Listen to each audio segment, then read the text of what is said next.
سلام البنات، مرحبا بكم في فيديو جديد. مرحبا بكم في وصفة جديدة.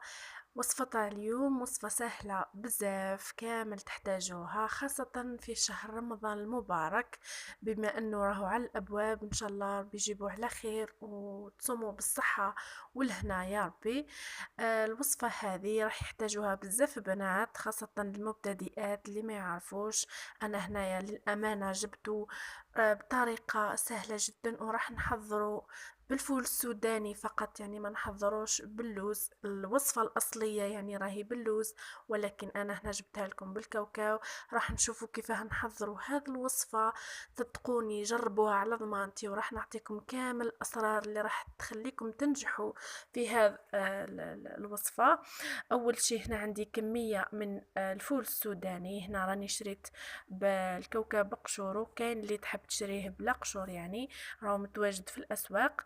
هنا راح نحمصه في الفور يعني، ياخذ لون اصفر فقط، يعني ما تخليوش يتحمر بزاف كما راكم تشوفوا الطريقه هذه. قسمة تشوفوا انه الكاوكاو تاعكم بدا يتزيت داخل الفرن، من ثم نزعوه يعني من الفرن وخليوه يبرد تماما. من بعد قشروه، كي تقشروه وتشوفوه برد زيدوا حطوه في الفريجيدار. هذا اول سر، حطوه في الفريجيدار يبرد مباشرة. بعد ما يبرد ديريكت اجبدوه وطحنوه. اطحنوا بكميات قليلة بالطريقة هذه. هنا لازم يكون عندكم روبو يعني مليح، اللي يرحي مليح يعني. هنا ارحيو بكميات قليلة. كما قلت لكم لازم يكون الكاوكاو تاعكم بارد باه تحصلوا على هذا الكثافة هذه، ولا شغل الحبات تاعو يكون مطحون ويكون حبة على حبة ورقيق خلاص يعني. بالطريقة هذه كما راكم تشوفوا هنا راهو بيض، يعني ماهوش صفر كما يبان في الفيديو لانه الفلاش يلعب دور. هنا بعد ما رحيته كامل، هنا راح نبدا نكيل. شوفوا هنا ديروا الكيل اللي تحبوه. هنا نصيحة للمبتدئات يكيلوا بحاجة قليلة أول حاجة، من بعد كي يتعلموا تنجح لهم الوصفة يكيلوا بكيل كبير. أنا راني هنا وريت لكم كيف ديروا. عندكم 3 كيلات معمرين مليح ممسوحين، كاوكاو ولا لوز كما راكم تشوفوا، مع كيلة ناقصة صبع سكر عادي. انا هنايا كيلت بالكيل هذا، يعني الصحنة هذه اللي راهي تشوفوا فيها كبيرة، كيلتها 3 كيلات جاتني سوا سوا، مع كيلة ناقصة صبع سكر عادي. راح نخلطهم كامل مع بعض. من بعد راح نعاود نرحيهم في الربو للمرة الثانية. هنا كي ترحيو السكر هذاك مع الكاوكاو ولا اللوز نتاعكم، هنا راح يعطيكم قوام مليح. اول شيء السكر راح يترحى مع الكاوكاو، وما يغبنكمش من بعد وما يطلقش للزيت نتاعو. كيما راكم تشوفوا هنا راني راح نبدا نرحيه، وكيما نصكم دائما لازم ترحيو بكميه قليله ويكون الربو نتاعكم مليح. يعني كما راكم تشوفوا راهو عندي هنايا انا حطيت لهنايا كميه قليله ونبقى نرحي فيها. ملاحظه نكمل نرحي كامل الكميه اللي عندي هنا. رحيوه لدرجه انكم تحسوه بدا يتعلك، ما يطلقلكمش للزيت. كما راكم تشوفوا هنا ما طلق ليش خلاص الزيت، هذا لانه حمصته مليح وحطيته في الفريجيدار برد باش ما يطلق ليش للزيت، وايضا رحيته مع السكر. نروح نشكلوا العجينه نتاعنا. كما راكم تشوفوا هنا عندي لاروم نتاع اللوز المر. هنا عطر اللوز المر، انا ما درتش الحلو ندير المر لانه كاين السكر. من بعد راح نحطوا هذوك شباح الصفراء في, في العسيله تاع طاجين الحلو ولا، وراح يجيكم حلوين بزاف. هنا راني حطيت ملعقه كبيره من لاروم لوز المر، وحطيت مبشور تاع ليمونه تكون كبيره شويه، هنا تكون صفرة يعني كما راكم تشوفوا هنايا باش تعطيني هذاك اللون الاصفر. انا هنايا راح نبدا نجمع بصل البيض. هنايا صفر البيض نتوما كل وحده والكميه اللي دارتها نتاع اللوز ولا الكاوكاو. انا هنا بما انه درت الكاوكاو هنا كلات لي شويه، هزت لي يعني شويه صفر البيض. هنايا نلم بصفر البيض فقط، يعني كما راكم تشوفوا هنا نلم ونعجن نلم ونعجن.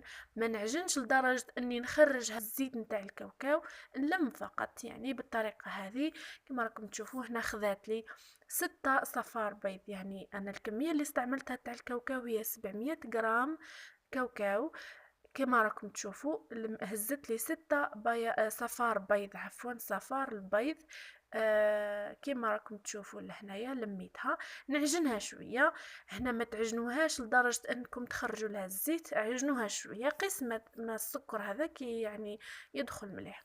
هنا نخليوها تبرد في الفريجيدار لمدة نصف ساعة على الأقل. من بعد نجيو نشكلوها. هنا عندي هذه الطبيعة، هذه الأداة هذه اللي راكم تشوفوا فيها خاصة بشباح الصفرة. كما راكم تشوفوا عندي كيس بلاستيك يكون من النوعية المليحة. تقدروا ديروا ورق الطهي، لكن أنا نفضل هذا الكيس البلاستيكي يساعدني بزاف. هنا عندي العجينة تاعي بعد ما ارتاحت خليتها في الفريجيدار. أنا عندي ارتاحت ساعتين يعني كما راكم تشوفوا. من بعد راح نبدا نشكل في الحبات تاعي تاع الشبح الصفراء بالطريقه هذه.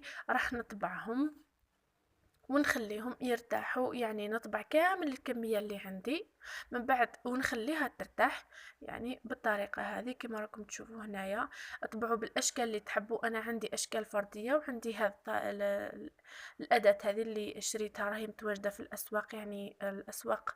وروحوا عند لوازم الحلويات راح تلقاو عنده انواع بزاف.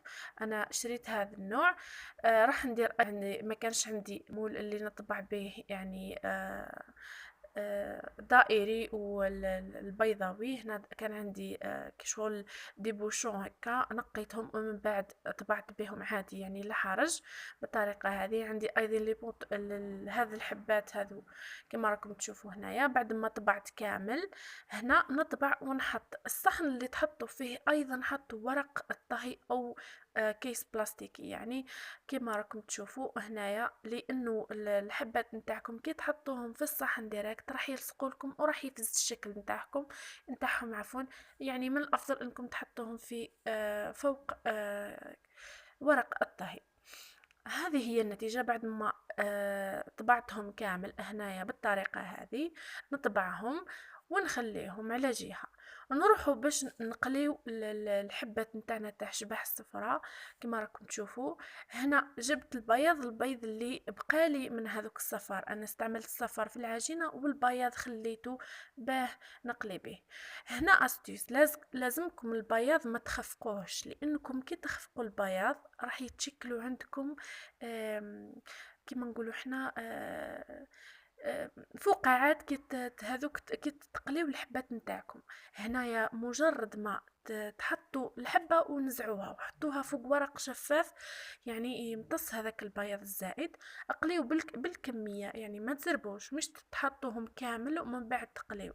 هنا اقليو شوية وحطوهم كي شغل يمتص هذاك البياض الزائد من بعد اقليوهم بالطريقة هذه. هنا لازم تحطوهم في مقلاة ولا مرميطة اللي ما تلصق لكمش من التحت. هنا ديروا فيها كمية تاع الزيت ما تكونش بزاف، خليوها تسخن من بعد نقصوا لها نار متوسطة يعني رايحة القليلة وقليوهم في غرضهم. هنا كاين اللي يقليهم على مرتين، كاين اللي يقليهم على مرة. انا قليتهم عن نفسي نحب على مرة فقط، لانه كي نقليهم على مرتين ما يعجبونيش وراح يجيو معمرين زيت ويقهموا. كما راكم تشوفوا هنايا ياخذوا لون ذهبي فقط، يعني صدقوني يجيو خفاف. وملاحظة انايا هنايا قليتهم مرة فقط وشوفوا كيفاه تشكلوا عندي، يعني ما فزدت لا فورم ما تكسروا ما صار لهم والو كامل الكمية. يعني لي زاستيس اللي نمدلكم من الاحسن تبعوهم. كما قلت لكم الكاكاو لازم يكون بارد، ترحيوه مرتين مع السكر. البياض ما تخفقوش باش ما يتشكلوش عندكم هذوك الفقاعات في الحبة نتاعكم. كما راكم تلاحظوا هنايا كما راكم تشوفوا هنا راني ما ننزع فقط يعني حاجة قليلة خلاص، يعني بعد ما قليتهم مش حاجة كبيرة بورق هكا يعني. نمسحهم مليح يعني ونخليهم يقطروا مليح وكي يبردوا نحتفظ بهم في علبة، يعني تحبوا علبة زجاجية ولا علبة بلاستيكية يعني، وتخليهم في الفريجيدار تاعكم. وقت ما حبيتوا ولا وقت ما درتوا طاجين الحلو تجبدوا وتحطوهم يعني فيه. يعني هنا طاجين الحلو بعد ما يطيب ويكمل كي تحبوا تقدموهم حطوا شبح صفرة تاعكم في الطاجين الحلو وخليوهم مدة 5 دقائق وحطوا في الصحن يعني عادي جدا لا حرج.